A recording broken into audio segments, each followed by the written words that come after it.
ஓடி விளையாடு ஓய்ந்திருக்கலாகாது. அதுக்கு தான் சூப்பர் சரவணா ஸ்டோர்ஸ்ல சம்மருக்கு ஆடைகள் வாங்கும் போது அவுட்டோர் கேம்ஸ் ஃப்ரீ. ஓடு ஆடு விளையாடு சூப்பர் சரவணா ஸ்டோர்ஸ் சம்மர் கோடையை கொண்டாடலாம். இன்றைய அரசியல் சூழல், ஆட்சி மாற்றம், இந்த ரெண்டுமே நிகழ்ந்திருப்பது திராவிட தமிழ் சமுதாயத்திற்கு ஒரு பேராபத்து என்று தான் என்னால் சொல்ல முடியும். அது வேறு புரட்சி, இது வேறு புரட்சி. இது புரட்சி அல்ல, இது அரிதார மோகம், சினிமா மோகம், கவர்ச்சி. அது புரட்சி, இது கவர்ச்சி. விஜய் தலைக்கும் அவரோடு ஆடுகிற பெண்களின் தொடைக்கும் ஏற்பட்ட மாற்றம் இது.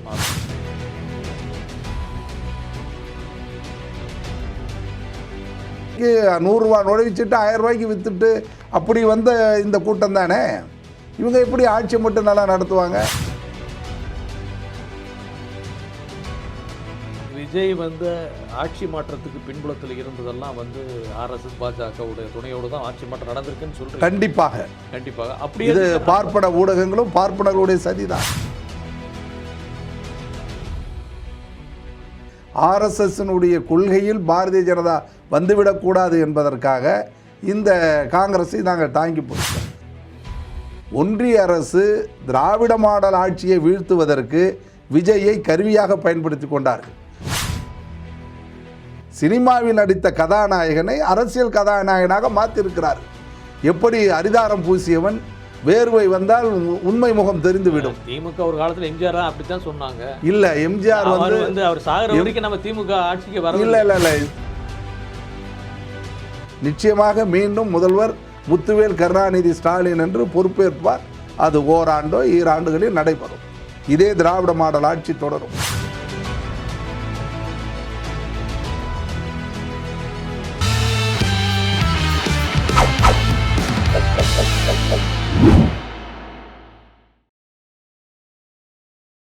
வணக்கம். ஜெம் தொலைக்காட்சி நேயர்களுக்கு வணக்கம். இன்றைய அரசியல் ஆடுகளம் நிகழ்ச்சியில் திமுகவுடைய கொள்கை பரப்பு துணை செயலாளர் திரு பெருநெற்கிள்ளி அவர்களை இந்த சந்திப்பில் சந்திக்கவிருக்கிறோம். இன்றைய அரசியல் சூழல் குறித்து அவரிடம் பல்வேறு கேள்விகளை தொடுக்கவிருக்கிறோம். வணக்கம் ஐயா. வணக்கம். எப்படி இருக்கீங்க ஐயா? நலமாக இருக்கிறேன். நீங்கள் நலமாக இருக்கீங்களா? நல்லா இருக்கிறேன். நல்லா இருக்கு. எப்படி இன்றைக்கி திடீர்னு அரசியல் சூழல்லாம் மாறி இருக்குது. ஆட்சி மாற்றமே நடந்திருக்கு. அரசியல் மாற்றம் இல்லாமல் ஆட்சி மாற்றமும் நடந்திருக்கு. இதை நீங்கள் எப்படி பார்க்குறீங்க? ஒரு நல்ல கேள்வியை கேட்டிருக்கீங்க. சிறப்பான ஏற்பாடுக்கு வாழ்த்துக்கள். இன்றைய அரசியல் சூழல், ஆட்சி மாற்றம், இந்த ரெண்டுமே நிகழ்ந்திருப்பது திராவிட தமிழ் சமுதாயத்திற்கு ஒரு பேராபத்து என்று தான் என்னால் சொல்ல முடியும். ஆட்சி மாற்றத்திற்கான காரணங்கள் 2021 முத்துவேல் கருணாநிதி ஸ்டாலின் என்று பொறுப்பேற்று 5 ஆண்டு காலம் மிக சிறப்பாக அவர் ஆற்றிய பணிக்கு இந்தியாவில் இருக்கிற 36 மாநிலங்களில் பல்வேறு மாநிலத்தினுடைய முதல்வர்கள் பாராட்டினார்கள். குறிப்பாக மும்பை என்று சொல்லுகிற மகாராஷ்டிராவினுடைய சிவசேனாவினுடைய தலைவர் உத்தம் தாக்கரே இந்தியாவிற்கே வழிகாட்டுகிற தலைவராக திமுக தலைவர் தமிழக முதல்வர் இருக்கிறார் என்று சொன்னார்கள். அந்த அளவிற்கு ஆட்சி நடந்தது. குறிப்பாக மத்தியில் இருக்கக்கூடிய மோடி ஆட்சி மாற்றாந்தாய் மனப்பான்மையோடு 5 ஆண்டு காலம் தமிழ்நாட்டிற்கான எந்த நிதிகளும் தரவில்லை. வழங்க வேண்டிய வரிகளையும் அவர்கள் சரியாக வழங்கவில்லை. இதையெல்லாம், இந்த நிதி சுமையெல்லாம் தாண்டி பல்வேறு நிறுவனங்களை தமிழ்நாட்டிற்கு கொண்டு வந்து வேலைவாய்ப்பை உருவாக்கி நிதியை பெருக்கி ஆட்சியை சிறப்பாக நடத்தினார்கள். ஆனால் இந்த ஆட்சியை பாராட்டுகிற மனம் ஒரு 40லிருந்து 60 வயது உள்ள அனுபவம் உள்ளவர்களிடத்தில் அந்த எதிர்பார்ப்பு இருந்தது, பாராட்டுகள் இருந்தது. ஆனால் புதிய வாக்காளர்கள், இளம் தலைவர்கள் ஒரு சினிமா மோகத்தில், ஒரு திரைப்பட மோகத்தில் அல்லது வலைதள மோகங்களில் ஏதோ ஒரு வன்மத்தின் காரணமாக ஒரு ஒவ்வாமையை தனக்குத்தானே உருவாக்கி கொண்டு இன்றைய சமூகம், இளைய சமுதாயம் இப்படி ஒரு முடிவு எடுத்திருக்கிறார்கள். அந்த முடிவுக்கு பெரும்பகுதி பெண் வாக்காளர்கள், குறிப்பாக பேரப்பிள்ளைகள், குழந்தைகள், ஒரு பொறி உருண்டை கேட்டு அடம் பண்ணுன்னா வாங்கி கொடுத்துடலாம், பலூனை கேட்டு வாங்கி கொடுத்தா கேட்டாலும் அடம் பண்ணால் கூட வாங்கி கொடுத்துடலாம். ஆனால் ஒரு ஜனநாயக ஆட்சியை நடத்துவதற்கு மழலைகள் கேட்ட நடிகர் விஜய் மேல் இருக்கிற பற்றை ஊடகத்தில் சினிமாவில் பார்த்த அந்த வெளிப்பாட்டை பெற்றோர்களிடத்திலே அல்லது உறவினரிடத்திலே தாத்தா பாட்டிக்கிட்ட சொல்லி ஜனநாயக கடமையாற்றி ஆட்சி மாற்றம் என்கின்ற அரசியல் மாற்றத்தை இன்றைக்கு உருவாக்கியிருக்கிறார்கள். இது சிறுபிள்ளை இட்ட பயிர் என்று சொல்வார்கள். அப்படி தான் இன்றைய அரசு போய்கொண்டு இருக்கிறது. அன்றாடம் இப்போ 2 நாட்களாக தமிழ்நாடு சந்திக்கக்கூடிய ஒவ்வொரு நிகழ்வையும் நாம் பார்த்து கொண்டு இருக்கிறோம். இது ஒரு பேராபத்தை நோக்கி போகிறது. குறுக்கிறதுக்கு மன்னிக்கணும். இதே மாதிரி தான் இளைஞருக்கு ஒரு எழுச்சி வந்து 1967 நிகழ்ந்து பெரிய காங்கிரஸ் பேரியக்கத்தையே வேரோட சாட்சிச்சது. இது உங்கள் கேள்வி அதோடு ஒப்பிட முடியுமா? இதை ஒப்பிடவே முடியாது. அது வேறு இது வேறு. எப்படி சொல்கிறீங்க? அது விடுதலை இந்தியாவில் காங்கிரஸ் இயக்கம் ஆண்டு அது ராஜகோபாலாச்சாரியார் கொண்டு வந்த குலக்கல்வி திட்டம், அதற்கு பிறகு காமராஜர் ஆட்சி, இவை எல்லாமே சனாதன தத்துவத்தோடு ஆர்எஸ்எஸ் பின்பலத்தோடு காங்கிரஸ் பேரியக்கத்தில் இருந்தவர்கள் தமிழ்நாட்டிற்கு, திராவிடத்திற்கு, மொழிக்கு, இந்து திணிப்புக்கு, இன்றைக்கு பாரதிய ஜனதா என்கிற மறுபெயரில் அன்றைக்கு காங்கிரஸ் இதே கொடுமையை செய்தார்கள். அதை எதிர்த்து திராவிட இயக்கத்தை, திராவிட முன்னேற்றக் கழகத்தை 49 துவங்கி அண்ணாவினுடைய அயராத பேச்சு, உழைப்பு, தூக்கம் இல்லாமல் திராவிட இயக்க தலைவர்கள் உருவாக்கி அதனால் காங்கிரஸ் பேர் இயக்கத்தை தூக்கி எறிந்துவிட்டு திராவிட இயக்கம் தமிழர்களுக்கான, தமிழ் மொழிக்கான, சமூக நீதிக்கான, சாதி ஒழிப்பு, வெட்கக்கேடான கருத்தை எடுத்துக்கலாம். அதே டயத்தில் சமீபத்தில் வந்து இலங்கையிலே இதே மாதிரி தான் ஒரு இளைஞர் எழுச்சி ஏற்பட்டுது.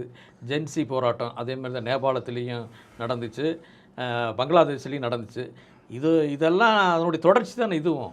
இல்லை, இது அப்படி பார்க்க முடியாது. மாற்றம் வேணும்னு கேட்குறேன். இல்லை, புரட்சி, அதாவது புரட்சி என்றால் புரட்சிக்கான அடிப்படை கூறு வேண்டும், ஒரு தத்துவத்தின் அடிப்படையில் வரணும். ஜெயவர்தன, அதாவது ராஜபக்சேவுக்கு எதிராக இலங்கையில் நடந்த போராட்டம் என்பது அங்கு மிகப்பெரிய வறுமை ஏற்பட்டது, தவறான கொள்கை இருந்தது, அந்த தலைமை அடித்த பொருளாதார நெருக்கடி. அதே மாதிரி மேற்கு வங்கத்தில் ஏற்பட்ட வங்கதேச புரட்சியாக இருந்தாலும் அல்லது பாகிஸ்தானில் நடக்கக்கூடியது அங்கே வறட்சியினால் ஏற்பட்ட புரட்சி. இங்கு வறட்சி கிடையாது, இது ஒரு கவர்ச்சியால் ஏற்பட்டது. இளைஞர்கள், குறிப்பாக சொல்ல வேண்டுமானால் வள்ளுவன் சொல்லுகிறார், 2050 ஆண்டுகளுக்கு முன்பு உண்பானும் உடுக்கானும் காண்கின் வடுகான வற்றாகும் கீழ்மகன் சொல்லுகிறான். அதாவது இது ஒரு விதமான பொறாமை அரசியல்வாதிகள் மீது அல்லது ஆட்சியின் மீது இருக்கக்கூடிய தொடுத்திருக்கிற போர். அதற்கு பின்பலமாக ஊடகங்கள் இருக்கிறது, பார்ப்பன ஊடகங்கள். பார்ப்பன ஊடகங்களுக்கு பின்பலமாக ஆர்எஸ்எஸ் இருக்கிறது, பாரதிய ஜனதா இருக்கிறது. இந்த திராவிட மாடல் அரசை, தமிழ்நாட்டினுடைய உள்கட்டமைப்பை, பெரியார், அண்ணா, கலைஞர் என்கிற இந்த சித்தாந்தத்தை தகர்ப்பதற்கு இவரை ஒரு கருவியாக பயன்படுத்தி கொண்டார்கள். விஜய் என்கிற அந்த நடிகர் பின்னாடி ஏற்பட்டு இருக்கிற இளைஞர் எழுச்சியை, இளைஞர்களின் வருகையை, இளைஞர்களுடைய அந்த கூட்டத்தை. நீங்கள் இப்போ விஜய் வந்து இவ்வளவு பெரிய புரட்சி செய்துட்டாருங்கள, அவருடைய படங்கள் வெளிவருகிற பொழுதெல்லாம் நான் திரைப்படம் பார்க்காதவன். ஆனால் அவருடைய திரைப்படம் வெளியில் வருகிற பொழுதெல்லாம் கள்ளத்தனத்தில் அந்த நுழைவுச்சீட்டை விற்று 100 ரூபாய் சீட்டை 1000 ரூபாய்க்கு விற்று அப்படி பழுப்பு பண்ணவர்கள் தானே. தன்னுடைய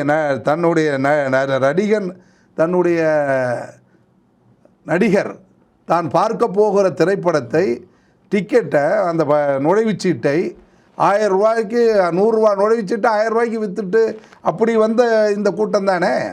இவங்க எப்படி ஆட்சி மட்டும் நல்லா நடத்துவாங்க? விஜய் மட்டும் என்ன விலை உயர்ந்த மேலை நாட்டு காரை இறக்குமதி செய்து தருவி அதற்கு வரி கட்டவில்லை என்று ஒரு வழக்கு நடந்து கொண்டு இருக்கிறது. இவர் என்ன 100% ஈட்டிய பொருளுக்கெல்லாம் நியாயமாக வரி கட்டியிருக்காரா? ஐயா, ஒரு சின்னது, இப்போ வந்து விஜய் வந்து ஆட்சி மாற்றத்துக்கு பின்புலத்தில் இருந்ததெல்லாம் வந்து ஆர்எஸ்எஸ் பாஜகவுடைய துணையோடு தான் ஆட்சி மாற்றம் நடந்திருக்குன்னு சொல்கிறேன். கண்டிப்பாக அப்படி இது பார்ப்பன ஊடகங்களும் பார்ப்பனர்களுடைய சதிதான். சரி, அப்படி என்ன அப்போ எதுக்கு இப்போ காங்கிரஸ் வந்து கூட்டணி ஆட்சி அமைக்கிறதுக்கு போய் பேசுகிறாங்க? காங்கிரஸ் இன்றல்ல, அன்றையிலிருந்து இன்று வரையிலும் இவர்கள் வந்து ஒரு மறைமுகமான கள்ள உறவு தான். 2011 தலைவர் கலைஞர் தெளிவாக சொன்னார்கள், காங்கிரஸ் என்கிற குதிரை திராவிட முன்னேற்றக் கழகத்தை சுமப்பதை போல் சுமர்ந்து குப்புற தள்ளியது மட்டுமல்ல, குடியும் பறித்து வைத்தது என்று சொன்னார்கள். எனவே காங்கிரஸை எப்பொழுதும் திராவிட முன்னேற்றக் கழகம் நம்புவதே கிடையாது. அப்புறம் அதுக்கு பிறகும் நம்ம பலமுறை தொடர்ந்து வச்சுருக்கோமே. இல்லை, மத்தியில் பாரதிய ஜனதா ஆட்சி வந்து விடக்கூடாது. மத்தியில் இருக்கிற மதவாத, காவி பயங்கரவாத, சனாதானத்தை தூக்கி பிடிக்கக்கூடிய ஆர்எஸ்எஸ்னுடைய கொள்கையில் பாரதிய ஜனதா வந்துவிடக்கூடாது என்பதற்காக இந்த காங்கிரஸை நாங்கள் தாங்கி பிடித்தோம். அது ஈழ விடுதலை அழிப்பாக இருந்தாலும் பிரபாகரன் மரணமாக இருந்தாலும் எல்லாவற்றையும் தாண்டி ஒட்டுமொத்த இந்திய தேசத்தை பாதுகாக்க வேண்டும் என்பதற்காக காங்கிரஸை தாங்கி பிடித்தோம். ஆனால் காங்கிரசினுடைய தலைவர்கள் என்ன சொன்னார்களோ தெரியவில்லை. அவசரமாக இப்பொழுது செல்வ பெருந்தகை விஜயை சந்தித்து ஆதரவு தந்திருக்கிறார்கள். எங்களுக்கு இருந்த மிகப்பெரிய ஒரு கேன்சர், எக்ஸ்ட்ரா லக்கேஜ் என்று ஆங்கிலத்தில் சொல்வார்கள், ஒரு கட்டியை இன்றைக்கு அப்புறப்படுத்தியிருக்கிறோம். ஒரு கெட்ட இயக்கத்தை தூக்கி எறிந்திருக்கிறோம். இப்போ நீங்கள் சொல்கிறது பார்த்தா காங்கிரஸுக்கும் பாஜகவுக்கும் ரகசிய தொடர்பு இருக்கிறது மாதிரி தான் உங்களுடைய காங்கிரஸுக்கும் பாரதிய ஜனதாவுக்கும் ரகசிய தொடர்பு இல்லை. காங்கிரஸிலும் பாரதிய ஜனதாவிலும் ஆர்எஸ்எஸ் கொள்கை உடையவர்கள் பயணித்து கொண்டிருக்கிறார்கள். காங்கிரஸில் இல்லை, அப்படி இல்லை. ஆர்எஸ்எஸ்னுடைய கொள்கை உடையவர். நான் திராவிட முன்னேற்ற கழகத்தில் இருக்கிறேன்னா நான் பெரியாரின் சிந்தனை உடையவன். அதிமுகவில் இருப்பார், அவர் பெரியாரின் பகுத்தறிவு கொள்கையை ஏற்றுக்கொண்டவர் இருப்பார். திராவிட இயக்கத்தை பெரியார் கொள்கையை நேசிப்பதைப் போல ஆர்எஸ்எஸ்ஸை நேசிப்பவர்கள் காங்கிரஸில் இருக்கிறார்கள், பாரதிய ஜனதாவில் இருக்கிறார்கள். பாரதிய ஜனதாவில் வெளிப்படையாக தெரிகிறது, காங்கிரஸில் மறைமுகமாக தெரிகிறது. ஆர்எஸ்எஸ்ஸின் சித்தாந்தம் என்ன? சனாதானம், இந்து மதம், கடவுள் என்கிற கட்டமைப்பை உருவாக்கி சாதி அடுக்கை நிலைநிறுத்தக்கூடிய இயக்கம் அவர்கள். அது காங்கிரஸோட தொடக்கமே அப்படி தானே இருந்தது. எல்லா கருத்தியலும் இருக்கக்கூடிய ஒரு கட்சி. இல்லை, அதை கொஞ்சம் ஃபில்டர் பண்ணார். நேரு சுத்தப்படுத்தி தான் பஞ்சசீல கொள்கையை அறிமுகப்படுத்தினார். அதன் பொருட்டு தான் ஆட்சி கொஞ்சம் ஒப்புக்கொள்ளுகிற அளவிற்கு இருந்தது. சனாதனத்தை கடுமையாக ராகுல் காந்தி எதிர்த்துக்கிட்டே வர்றாரு. எல்லா இடத்துலையுமே ஆர்எஸ்எஸ்க்கு எதிராக குரல் கொடுத்துக்கிட்டே வர்றாரு. அதே கான்செப்டில் இருக்கிற திமுகவும் அதே கான்செப்ட்லாம் இருக்குது. ஆனால் அதிலிருந்து வெளியேறி பாஜக பின்னணியில் இருக்கக்கூடிய தாவேகாவுக்கு ஆதரவாக ஏன் காங்கிரஸ் போகணும்? இல்லை, அவர்களுக்கு பதவி ஆசை, பதவி வெறி, கொள்கையை விட பதவி தான். இந்த 5 பேரை வைத்து அவர்கள் என்ன செய்ய போகிறோம்? எங்களை பொறுத்தவரையிலும் நாங்கள் எங்களை சுத்தப்படுத்தி கொண்டோம். எங்கள் மீது இருக்கக்கூடிய அது ஈழ விடுதலையாக இருந்தாலும் சரி, தொடர்ந்து திராவிட முன்னேற்ற கழகத்தை வீழ்த்துவதற்கான இந்திரா காந்தி அவர்கள் நெருக்கடி நிலை பிரகடனப்படுத்தி 76 எவ்வளோ பெரிய ஒரு நெருக்கடியை கொடுத்தார். ஏன் இன்றைய முதல்வர் கூட திராவிட மாடல் முதல்வர் கழகத் தலைவர் 21 வயதிலே சிறைச்சாலையில் கொட்டகையில் எவ்வளோ பெரிய சித்திரவதைக்கு ஆளானார். அதே நெருக்கடி நிலை தான் இன்றைக்கு வந்துட்டு இருக்கு. ராஜீவ்காந்தி மரணத்தை தமிழ்நாட்டில் 89 ஆட்சிக்கு வந்தப்போ ஒரு வருஷத்தை கூட ஆள விடலையே, ஆட்சியை கலைச்சாங்களே. இப்போ அடுத்து உள்ளாட்சி தேர்தல் வரப்போகுது. அதுக்கடுத்து 29 நாடாளுமன்ற தேர்தல் வருது. இந்த இதில் 2 தேர்தலையும் காங்கிரஸ் உங்கள் கூட வந்தாலும் நீங்கள் அவங்க காங்கிரஸையும் அணுகுறதுக்கு வாய்ப்பே இருக்காதுங்கிறீங்களா? இல்லை, இப்போ எங்களை பொறுத்தவரை நாங்கள் ஒரு தெளிவான கொள்கையில் இருக்கிறோம். மக்கள் விஜயை நம்பி வாக்களித்திருக்கிறார்கள், இளைஞர்கள் வாக்களித்திருக்கிறார்கள். ஏறத்தாழ 34% வாக்கு அவர் பெற்றிருக்கிறார். இந்த 6 மாதத்தில் விஜய் தலைமையில் இயங்க போகக்கூடிய ஆட்சி அல்லது அவர்களால் ஆட்சி பொறுப்பு ஏற்க முடியுமா என்கிற ஒரு ஐயப்பாடு. ஒருவேளை உதிரி கட்சிகளெல்லாம் ஒன்று சேர்த்து ஆட்சி அதிகாரத்தில் பங்கை கொடுத்து ஒரு கூட்டணி அமைச்சரவை நடத்தினாலும் இவர்களுடைய நிர்வாகம் எப்படி இருப்பது என்பதனை போன வேகத்திலேயே இந்த மக்கள் திரும்பி வருவார்கள். இதற்கு பிற்பாடு நடைபெறுகிற உள்ளாட்சி தேர்தலாக இருந்தாலும் அல்லது நாடாளுமன்ற தேர்தலாக இருந்தாலும் எதிரே வருகிற விபத்து போல ஒரு தேர்தல் திணிக்கப்பட்டாலும் ஓரிரு ஆண்டுகளில் தமிழ்நாட்டு மக்கள் மீது சட்டமன்ற பொது தேர்தலே கூட தமிழ்நாடு பொது தேர்தல் திணிக்கப்படக்கூடும். எப்படி சொல்கிறீங்க? அதை எதை வச்சு? கட்டாயமாக இவர்களால் அறுதி பெரும்பான்மை இல்லை, ஏதாவது கடன் வாங்கி தான் நடத்திட்டு இருக்கிறாங்க. ஏற்கனவே நம்ம பல மாநிலங்களை பார்த்துருக்கிறோம். ஏன் மறைந்த அம்மையார் ஜெயலலிதா வாஜ்பாய் ஆட்சியை கவிழ்த்ததை பார்த்துருக்கிறோம். இதெல்லாம் நான் அனுபவங்கள் இருக்கிறது. இது மத்திய அரசு துணையோடு தான் இது நடக்குதும்போது அவங்க ஏன் கவிழ்க்கிறாங்க? இல்லை, இது இப்போ மத்திய அரசு மறைமுகமாக ஆதரவு உண்டு, ஆடிட்டர் குருமூர்த்தி போன்றவர்கள். ஆனால் நேரடியாக இன்னும் மத்திய அரசு இவர்களுக்கு ஆதரவு கொடுப்பதை போல் தெரியவில்லை. எது எப்படியாக இருந்தாலும் பெரும்பான்மை இல்லாத ஒரு சிறுபான்மை ஆட்சியை நடத்துவது என்பது சிரமமானது. நடிகர் விஜய் அவர்களுக்கோ அல்லது அவரை சார்ந்த மற்ற பொறுப்பாளர்கள் தேர்ந்தெடுக்கப்பட்டிருக்க சட்டமன்ற உறுப்பினர்களுக்கோ அல்லது அவருடைய அமைச்சரவையிலோ ஒரு நிர்வாகத் திறமையோடு இந்த ஆட்சியை கொண்டு செல்வார்கள். 5 ஆண்டு காலம் நிறைவு பெறும் என்று அறுதியாகவோ அல்லது இறுதியாகவோ சொல்ல முடியாது. உறுதியாக எல்லா ஆட்சியுமே அரசியல்வாதிகள் நடத்தி செல்றதில்லை, எல்லாம் அதிகாரிகள் தான் கொண்டு நடத்துகிறாங்க. அதேமாரி அதிகாரிகள் வச்சு 5 வருஷம் தள்ள போகிறாங்க. இல்லை, அதிகாரிகள் ஆட்சி நடத்தின இப்போ எங்களுக்கு என்னன்னா உதயச்சந்திரன் தான் தப்பு பண்ணிவிட்டாருன்னு வலைதளங்களில் வந்துக்கிட்டு இருக்கு. ஒரு அனுபவம் வாய்ந்த 49லிருந்து திராவிட முன்னேற்றக் கழகம் அரசியலை பயணித்து 57 ஆட்சி பொறுப்பேற்று ஏறத்தாழ அண்ணாவில் தொடங்கி 8 முறை ஆட்சி நடத்தியிருக்கிற எங்களுக்கே இன்னும் கழகத் தலைவருடைய பிள்ளை திராவிடத்தின் முதல் அண்ணன் ஸ்டாலினுடைய ஆட்சியில் கூட அதிகாரிகளுடைய தலையீடு இருக்குன்று ஒரு குற்றச்சாட்டு வருகிறது. ஏன் அப்படி அதிகாரிகள்? இல்லை, அதிகாரிகள் சில நேரங்களில் நீதித்துறையை காட்டி அல்லது மக்களுடைய பிரச்சனையை காட்டி நெறிப்படுத்துவதைப் போல தவறான பாதையை கொண்டு போய் விடுவது, அது இப்போ வெளிப்படையாக ஊடகத்தில் சொல்ல முடியாது. அதாவது எல்லோரும் சரியான ஆட்சி நடத்த வேண்டும் என்று தான் விரும்புகிறார்கள், அதில் ஒன்றும் மாற்று கருத்து இல்லை. ஆனால் சில கருத்தியல் கொண்ட அதிகாரிகள் அதில் ஏதாவது இல்லை, இங்கே கருத்தியல் இல்லை. நீங்கள் படித்தவர்களுக்கும் படிக்காதவர்கள், அதாவது சட்டம் என்பது வேறு, நியாயம் என்பது வேறு. இல்லை, சமீபத்தில் வேல்முருகன் கூட வெளியேறும். இல்லை, இதுக்கு நான் பதில் சொல்லிடுறேன். சட்டம் என்பது வேறு, நியாயம் என்பது வேறு. அரசியல் இயக்கம் என்பது சட்டப்படி மட்டுமே நீக்க முடியாது, சட்டத்தின் ஆட்சி கிடையாது. சமூகத்தினுடைய ஆட்சி தான் சட்டத்தின் ஆட்சியாக மாறணும். யார் வாக்களிக்கிறார்கள், வாக்கை சேகரிப்பவர்கள் யார், இந்த இயக்கத்தில் பயணிப்பவர்கள் யார், பயணிப்பவர்கள் எல்லாம் பயணிப்பவனுடைய பாதுகாப்பில் தானே ஆட்சி மாற்றமே வருகிறது. கீழே இருக்கிற தொண்டனுடைய உழைப்பில் தானே வருகிறது. இந்த அரசு திராவிட மாடல் அரசு என்று திராவிட முன்னேற்ற கழகத்தின் அரசை நாம் பிரகடனப்படுத்துகிறோம் என்றால் இந்த அரசை உருவாக்குவதற்கு வெறும் வாக்காளர்கள் மட்டுமல்ல, வாக்காளர்களை தாண்டி வாக்கை உருவாக்குகிறவன் யார்? ஒரு மரம், பெரிய ஆலமரம் இருக்கிறது என்றால் ஆலமரத்திற்குடைய அடிவேறு இருக்கிறது. வெறும் ஆலமரம் நிழல் தருகிறது மற்றும் நிழலில் இளைப்பாறுவது முக்கியமல்ல, அந்த ஆலமரத்தை சுமந்து இருக்கிற மண்ணை பார்க்க வேண்டும், ஆலமரத்திற்கு கீழ் இருக்கிற வேரை பார்க்க வேண்டும். இத்தனையும் தான் ஒரு இயக்கம், ஒரு அரசியல் இருக்கிறது.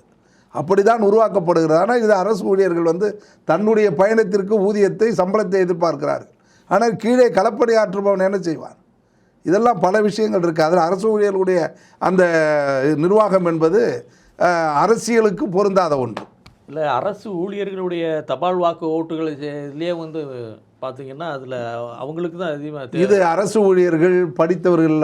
பாரதிதாசன் தெளிவாக சொல்லிட்டான் சார், பகுத்தறிவு சிறிது இல்லார் கல்வி மிகுத்ததனால் யாது பயன்தான், படித்தவர்களால் கெடுவது தான் சமூகமே கவலாறு. படித்தவர்கள் பண்ணுகிற தவறு தான், படிக்காதவன் யதார்த்தமாக இருப்பான், அவனுக்கு சமூக நீதி மீது அக்கறை இருக்கும், போராட்ட களத்தில் நிற்பான், கொடி பிடிப்பான், கோஷம் போடுவான். ஆனால் படித்தவர்கள் அப்படி இருக்க மாட்டானே, பகுத்தறிவு வேணும்ல. படித்தவர்கள் தபால் ஓட்டு போட்டிருக்காருன்னா அதற்கான காரணங்கள் என்ன? இது வெட்கமாக இல்லையா? இது இந்த வேதனையை தபால் ஓட்டுகள் பெரும்பகுதி அஞ்சல் ஓட்டுகள் எல்லாமே தவறான முடிவு எடுத்திருக்கிறார்கள். அதற்கு காரணம் அரசு ஊழியர்கள் எங்களுக்கு ஊதியம் பத்தலை, பழைய ஊதிய திட்டத்தில், ஓய்வூதிய திட்டத்தில் எங்களுக்கு குளறுபடி இருக்குன்றாங்க. ஆனால் இன்றைக்கு நிதிச்சுமை என்ன? அரசாங்கத்தினுடைய நிதிச்சுமை என்ன? 10 லட்சம் கோடி இன்றைக்கு நிதிச்சுமை இருக்கிறது. 10 லட்சம் கோடி நிதிச்சுமையின் மத்தியில் ஒரு ஆட்சி நடத்த வேண்டும், அரசு ஊழியர்களுக்கு சம்பளம் தர வேண்டும், வளர்ந்து வருகிற நாட்டுக்கு உள்கட்டமைப்பு கொடுக்க வேண்டும். இத்தனையும் இருக்குல்ல. இதற்கு மேல் ஒரு அரசு என்ன செய்ய முடியும்? இப்போ புதிய அரசு என்ன கொடுக்குதுன்னு பார்ப்போமே. யானை தலையில் மண்ணை வாரி போட்டுக்கொள்வதை போல அரசு ஊழியர்களாக இருந்தாலும் அல்லது இந்த திரைப்பட முகத்தில் இருக்கிற இளைஞர்களோ பெண்களோ ஆண்களோ மண்ணை தலையில் அள்ளி போட்டு இருக்கிறார்கள். அது காலம்தான் பதில் சொல்லணும். காலம்தான் பதில் சொல்லணும்னு சொல்கிறீங்க. ஆனால் மத்திய ஒன்றிய அரசு இதுக்கு எல்லாத்துக்கும் துணை புரியுங்கிறது தான் தகவல் இதுவரை. ஒன்றிய அரசு நிதி கொடுக்காது. ஒன்றிய அரசு தமிழ்நாட்டின் ஐயா, ஒன்றிய அரசு தமிழ்நாட்டுக்கு நிதி தராது. இல்லை, ஒரு நிமிஷம், இந்த கேள்விக்கு பதில் சொல்லிடுறேன். ஒன்றிய அரசு திராவிட மாடல் ஆட்சியை வீழ்த்துவதற்கு விஜயை கருவியாக பயன்படுத்தி கொண்டார்கள். ஒன்றிய அரசு தமிழ் மொழி மீது அக்கறை இருக்காது, பெரியார் கொள்கையின் மீது அக்கறை இருக்காது, தமிழ்நாட்டின் கட்டமைப்பை பற்றி அமைய இருக்காது, தமிழ் மொழி பாதுகாக்கப்பட வேண்டும் என்று ஒன்றிய அரசு நினைக்காது. எப்படியாவது இந்த உள்கட்டமைப்பை, சமூக நீதியை, சனாதன எதிர்ப்பை, பெரியார், அண்ணா, கலைஞர் என்கிற திராவிட சித்தாந்தத்தை தகர்க்க வேண்டும். இது 2000 ஆண்டு காலம் இருந்த அந்த தட்பவெட்ப நிலையை 100 ஆண்டு காலம் பெரியார் தலைமையில் நீக்கி இன்றைக்கு எல்லோரையும் படிக்க வைத்திருக்கிறோம். இது இங்கே இருக்கிற தருதலைக்கு புரியவில்லை. இன்றைய தலைமுறைக்கு பெத்த தகப்பனை மதிக்காத பயிலோ தானே இருக்கிறான். பெத்த தாய் தந்தையை மதிக்கிற பிள்ளைகள் இருக்கிறதா? பொது வீதியில் போகிறவன் எவனாவது நாகரிகமாக முடி தெரித்திருக்கிறானா, உடை தெரித்திருக்கிறானா? வெட்கமாக இருக்கிறது. 5 ரூபாய்க்கு வைக்கக்கூடிய மிரண்டா இந்த கொக்கோ கோலா குளிர்பானத்திற்கு கேவலமாக போயிட்டு இருக்கிறான் எல்லாம் போயிடலாம். இது கடந்த 50 ஆண்டு கால திராவிட இயக்க ஆட்சியில் தானே இந்த தருதலைகள்லாம் உருவாகியிருக்கு. அவங்கள நம்ம எப்படி சரிப்படுத்தலைன்னு நம்மளுக்கு நம்ம மேலேயே குறை சொல்லிக்கிறது, எச்சி துப்பிக்கிறது மாதிரிலாம் இருக்குது. ஐயா இல்லை ஒரு விஷயம் தெரியும். இல்லை நல்ல கேள்வி. 75 ஆண்டு கால விடுதலை இந்தியாவில் 100 ஆண்டு கால மருத்துவ புரட்சியில் அம்மை நோயை ஒழித்திருக்கிறோம், இளம்பிள்ளை வாதத்தை தடுத்திருக்கிறோம், காலராவை தடுத்திருக்கிறோம், நரம்பு சலந்தியை தடுத்திருக்கிறோம், தொடுநோயை முற்றிலும் ஒழித்திருக்கிறோம். ஆனால் ஒரு நிமிஷம், ஆனால் கொரோனா என்று ஒரு புதிய நோய் வருகிறது. அதனால் சாக்காடு வருகிறது. எங்கெங்கெல்லாம் சாக்காடு வந்ததோ அதை தடுத்து மருத்துவம் வளர்கிறது. மருத்துவத்தை மீறி புதிய நோய்கள் வருகிறது, சாக்காடு வருகிறது. ஒன்றை சொல்ல முடியும், தமிழ்நாட்டில் இந்தியாவில் விடுதலை இந்தியாவில் மகப்பேறு மரணம் இல்லை என்று நாங்கள் சவால் விட முடியும். இந்த ஆட்சியில் மகப்பேறு மரணம் இல்லை. எங்கேனும் ஒருவன் பட்டினி சாவி இருக்கிறானா இந்த 5 ஆண்டு காலத்தில்? தமிழ்நாட்டில் உத்தரப்பிரதேசத்தை பாருங்கள், குஜராத்தை பாருங்கள். மற்ற மாநிலங்களை ஒப்பிடுகிற பொழுது தமிழ்நாட்டினுடைய உள்கட்டமைப்பும் மருத்துவம், கல்வி, பொருளாதாரம், நாகரிகம், மகப்பேறு மரணம் இல்லாமல் ஊட்டச்சத்தோடு தமிழ்நாடு வளர்ந்துருக்குங்கய்யா. அதை புரிந்து கொள்ளாத இளைஞர் சமூகம் ஏன் அவங்க கிட்ட இதெல்லாம் கொண்டு போய் சேர்க்கல? அது எங்களுடைய குற்றம். அது எங்களுடைய குற்றம் தான். ஆமா, ஊடகத்தினுடைய பரப்புரை, அன்றாடம் பார்க்கிற செய்தித்தாட்கள், அது ஆளுங்கட்சி பணபலமும் உண்மை. இதை வெட்கத்தோடு இல்லை, இந்த கேள்வி நல்ல கேள்வி, நான் வெட்கத்தோடு ஒப்புக்கொள்கிறேன். எங்களுடைய நிர்வாகிகள் இந்த பரப்புரையை, திராவிட இயக்கம் வளர்ந்த விதத்தை விட்டு தடமாறிவிட்டார்கள். பரப்புரை செய்வதில்லை, சுயமரியாதை திருமணம் நடப்பதில்லை, படத்திறப்பு விழா நடப்பதில்லை, பொதுக்கூட்டங்கள் நடப்பதில்லை, கலந்தாய்வு கூட்டம் நடப்பதில்லை, மனம் விட்டு பேசுவதில்லை. இது ஒரு அதிகார பசியோடு ஓடிக்கொண்டு இருக்கிறார்கள். இங்கேயும் ஒரு விதமான சனாதன சக்திகள் திராவிட இயக்கத்தில் ஊடுருவிவிட்டார்கள். இதை இந்த தேர்தல் முடிவில் இருந்து நாங்கள் அதற்கு எங்கள் தலைவர் ஒரு நல்ல முடிவு எடுப்பார் என்று எதிர்பார்க்குறீங்க.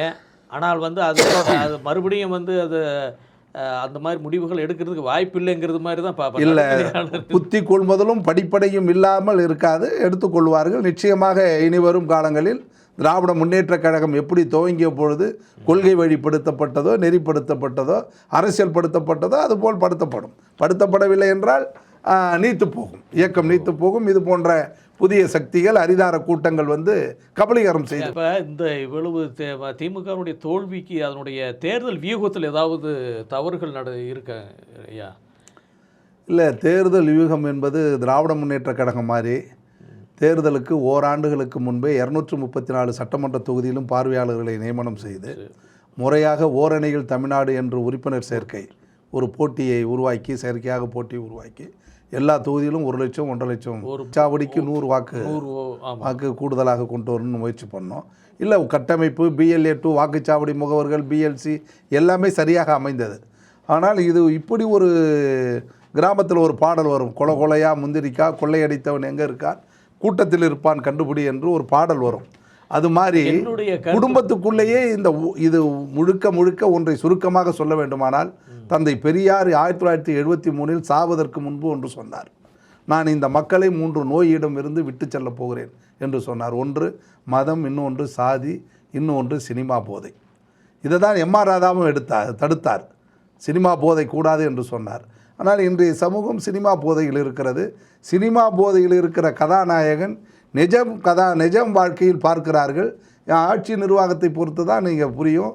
காரணம், இவர்களுக்கு அரசியல் புரியவில்லை. நம்ம எதிர்காலத்தை பற்றி எதுவும் சொல்ல முடியாது. எதிர்காலம் என்ற இன்றைய பாதை என்னவென்று தெரியாது. அன்றைக்கு சென்னை எப்படி இருந்தது, இன்றைக்கு சென்னை எப்படி இருக்கிறது, இல்லது இங்கு சென்னையில் வாழக்கூடிய பெரும்பகுதியான மக்கள் அண்டை மாநிலங்களுக்கு போய் பார்க்க வேண்டும். பக்கத்தில் இருக்கிற ஆந்திரா எப்படி இருக்கிறது, உத்தரப்பிரதேசம் எப்படி இருக்கிறது, குஜராத் எப்படி இருக்கிறது, அங்கே இருக்கிற மக்களுடைய வாழ்வியல் நிலை என்ன, இளைஞர்களுக்கான வேலைவாய்ப்பு என்ன, தமிழ்நாட்டினுடைய உள்கட்டமைப்பு எப்படி இருக்கிறது, மருத்துவக் கல்லூரி எத்தனை இருக்கிறது, எத்தனை மேம்பாலங்களை உருவாக்கி இருக்கிறார்கள், என்னென்ன புதிய தொழிற்சாலைகள் வந்திருக்கிறது, குறிப்பாக இந்த 5 ஆண்டு காலம் இந்த ஆட்சி எவ்வளவு சிறப்பாக இருக்கிறது என்று சீர்தூக்கி பார்க்கவில்லை. ஒரு சினிமா மோகத்தில் கதாநாயகனை, சினிமாவில் நடித்த கதாநாயகனை அரசியல் கதாநாயகனாக மாற்றிருக்கிறார்கள். எப்படி அரிதாரம் பூசியவன் வேர்வை வந்தால் உண்மை முகம் தெரிந்துவிடும். திமுக ஒரு காலத்துல எம்ஜிஆர் தான் அப்படித்தான் சொன்னாங்க. இல்ல எம்ஜிஆர் வந்து அவர் சாகர வரைக்கும் நம்ம திமுக ஆட்சிக்கு வர இல்ல எம்ஜிஆர் தயாரிக்கப்பட்டவர், பெரியாரால் நேசிக்கப்பட்டவர், அண்ணா கலைஞரால் மதிக்கப்பட்டவர், திராவிட முன்னேற்ற கழகத்தில் சட்டமன்ற உறுப்பினராக இருந்தவர், பொருளாளராக இருந்தவர், திரைப்படத்தில் சுயமரியாதை கருத்தை விதைத்தவர். கடைசி வரையிலும் மது புகை பிடிக்கிற காட்சி அவர் படத்தில் இருக்காது, சாமி கும்பிட்ற காட்சி இருக்காது, தீண்டாமை இருக்காது. அவர் ஒரு புரட்சி நடிகர். அவர் சினிமா மூலம் திராவிட இயக்க கொள்கையை விதைத்தவர். எம்.ஆர். ராதாவினுடைய பெரும்பகுதியான நாடகத்தை நடித்தவர். அண்ணாவால் போற்றப்பட்டவர், பெரியாரால் மதிக்கப்பட்டவர். ஆனால் கலைஞர் அந்த மாதிரிலாம் சொல்லலையே, அவர் பயங்கரமாக விமர்சிச்சிருக்காரு. இல்லை அதிமுக ஆரம்பிச்சப்ப அது கோபத்தில் கணவன் மனைவி அடித்துக் கொள்வதைப் போல குடும்ப சண்டை. எம்ஜிஆரோடு விஜயை ஒப்பிடாதீர்கள், அது வேறு இது வேறு. ஆனால் அவரை விடல ஒரு விழுக்காடு அதிகமாகவே வாங்கியிருக்க. அப்படி இல்லை 4 விழுக்காடு, அவர் 33. ஐயா, நீங்கள் இன்றைக்கு 2020 பிறந்த பிள்ளைகளுக்கு 2009 ஈழ விடுதலை எப்படி சிதைந்தது என்று தெரியாது. இந்த 25 வயதில் இருக்கிற இளைஞர்களுக்கு இந்த இயக்கத்தினுடைய பரிணாமம், நம்ம தாத்தா பாட்டி எப்படி அடிமை சாதி கொடுமை இன்னைக்கு இருக்கிறதா? சாதி கொடுமை, நான் என்ன கேட்கிறேன்னா, சாதி வேற்றுமை இருக்கும், சாதி கொடுமையில் இல்லை. ஏன் இந்த விஜய் ஆணவ கொலைக்கு எதிராக குரல் கொடுத்திருக்காரா? என்ன செய்திருக்கிறார்? கொரோனாவுக்கு இவர் ஏதேனும் உதவி செஞ்சிருக்கிறாரா? எதுவுமே செய்யலைங்கய்யா. இருந்தாலும் அதுதான் மோகம், அதுதான் சினிமா மோகம். அந்த இளைஞர் சார், இது பைத்தியக்காரன் கையில் துப்பாக்கி இருந்தால் என்ன செய்வான்? எதிரே இருக்கிற தாய் என்றோடு பார்க்க மாட்டான், சுட்டு தள்ளுவான். குழந்தை கையில் கத்தியை கொடுத்தா என்ன பண்ணுவான்? அவன் உடம்பெல்லாம் கீறி கொள்ளுவான். அது மாதிரி வாக்கு என்கிற ஜனநாயகம் இந்த பிள்ளைகள் இடத்துல மாட்டிக்கொண்டது. எல்லாமே அதிர்ச்சியா இருக்கிற காரணம், அவர் தேர்தல் பிரச்சாரம் கூட பண்ணல 10 நாள் கூட பண்ணல, 10 தொகுதி கூட போகல, ஒரு தெருமுனை கூட்டம் கூட பண்ணல. அவங்க எந்த ஒரு இல்ல, அவரு 30 ஆண்டு காலமா எல்லா வீட்டுக்கும் போயிட்டாரு, மனதில் குடிகொண்டுட்டாரு. எல்லா நடிகர்களும் தான் போயிருக்காங்க. எல்லா நடிகர் இல்ல, இவர் அது அப்படி வந்தவர். அப்படி வந்த நடிகர்கள் தான் எம்ஜிஆர் மிளிர்ந்தார், ஜெயலலிதா மிளிர்ந்தார், அதற்கு பிறகு விஜயகாந்த் மிளிர்ந்தார், அதற்கு பிறகு இவர் மிளிர்ந்திருக்கிறார். இந்த நடிகரை எல்லாம் வரவுக்கு காரணம் வடக்கே இருந்து வந்த ஆர்எஸ்எஸ் தான். எம்ஜிஆரை உடைத்ததும் ஆர்எஸ்எஸ் தான். அதே மாதிரி ரஜினி வருவார் என்று அவரை தாங்கி பிடித்ததும் ஆர்எஸ்எஸ் தான். இது என்னன்னா, திராவிட இயக்கத்தினுடைய கட்டமைப்பை உடைப்பதற்கு அப்பப்பொழுதெல்லாம் ஒரு புதிய சக்தியை உருவாக்குவார்கள். இந்த தடையெல்லாம் தகர்த்து திமுக மீண்டும் ஆட்சிக்கு வரும். நிச்சயமாக மீண்டும் முதல்வர் முத்துவேல் கருணாநிதி ஸ்டாலின் என்று பொறுப்பேற்பார். அது ஓராண்டோ ஈராண்டுகளில் நடைபெறும். இதே திராவிட மாடல் ஆட்சி தொடரும். இன்றைக்கு சிறுகன்று பயமறியாது என்பதைப் போல போன வேகத்திலே இந்த இளைஞர்கள் புத்தி கொள்வதோடு திரும்புவார்கள். அதற்கு காலம் பதில் சொல்லும். இப்போ என்னன்னா, திமுகவுக்கு எதிரான அலை இல்லைங்கிறீங்களா? இப்போ திமுகவுக்கு எதிரான அலைகள் அல்ல, இது எதிரான அலை அல்ல. இது விஜய் மீது இருக்கிற சினிமா மோகம். இந்த சினிமா மோகம் அப்படின்னா பாண்டிச்சேரியில் அந்த இது எடுபடலையே. இது அந்த சினிமா மோகம் பாண்டிச்சேரிக்கு அவர் விஜய் போகலையே. இல்லை, அங்கேயும் சினிமா பார்க்குறவங்க இருக்காங்க. இல்லை, அங்கே பாண்டிச்சேரி தட்பவெட்ப நிலை வேறு, தமிழ்நாட்டின் தட்பவெட்ப நிலை வேறு. அதே மாதிரி தமிழ்நாட்டில் பாண்டிச்சேரியில் ரங்கசாமி பாரதிய ஜனதாவோடு கைகோர்த்து கொண்டார். வடக்கே இருந்து வருகிற எல்லா ஆபத்தையும் அங்கே சிவப்பு கம்பளம் விரித்து வரவேற்கிறார் பாண்டிச்சேரியில். இல்லை, அவர் தனித்தனியாக தான் நினைக்கிறாங்க. இல்லை, எப்படி நின்னாலும் சரி, மத்திய அரசினுடைய கொள்கை பாண்டிச்சேரியில் எடுபடுகிறது. மும்மொழி கொள்கை ஏற்றுக்கொண்டாரே. இல்லை, நாம அவரை விமர்சிக்கல. இப்போ நான் அதையும் சொல்லவில்லை, தனியாக தான் நிற்கிறேன். அங்கே ஓட்டு வாக்குகள் வாங்கலையே. அதுதான் அங்கே பாரதிய ஜனதாவும் ஆர்எஸ்எஸ்னுடைய ரகசிய அமைப்புகளும் ரங்கசாமி வெற்றி பெற வேண்டும் என்று விரும்புகிறார்கள். காரணம், மத்தியில் அரசு என்ன சொல்லுகிறதோ, ஒன்றிய அரசு என்ன சொல்லுகிறதோ அதை ஏற்றுக்கொள்கிறார் ரங்கசாமி. இங்கே அப்படி இல்லையே. தமிழ்நாடு, தமிழன் பண்பாடு, பெரியார், அண்ணா, கலைஞர், சுயமரியாதை, திராவிட இயக்கம், சமூக நீதி, சனாதன எதிர்ப்பு, இத்தனையும் உள்ளடக்கிய ஆட்சி இந்த ஆட்சி. அதற்கு எல்லாருமே எதிரியாக இருக்கிறார்கள். அதனால தான் அதுக்கு விஜயை இன்றைக்கு ஒரு ஆயுதமாக பயன்படுத்தி கொண்டார்கள். எங்கள் கூட பேசுனதுக்கு ரொம்ப நன்றி. ஜெம் ஊடகத்தின் மூலமாக இந்த இன்றைய தேர்தல் முடிவையும் எதிர்கால சமூகத்திற்கும் உங்கள் மூலமாக, உங்கள் ஊடகத்தின் மூலமாக ஒரு செய்தியை, கருத்தை பதிவு செய்வதற்கு வாய்ப்பு தந்ததற்கு நன்றி, வாழ்த்துக்கள்.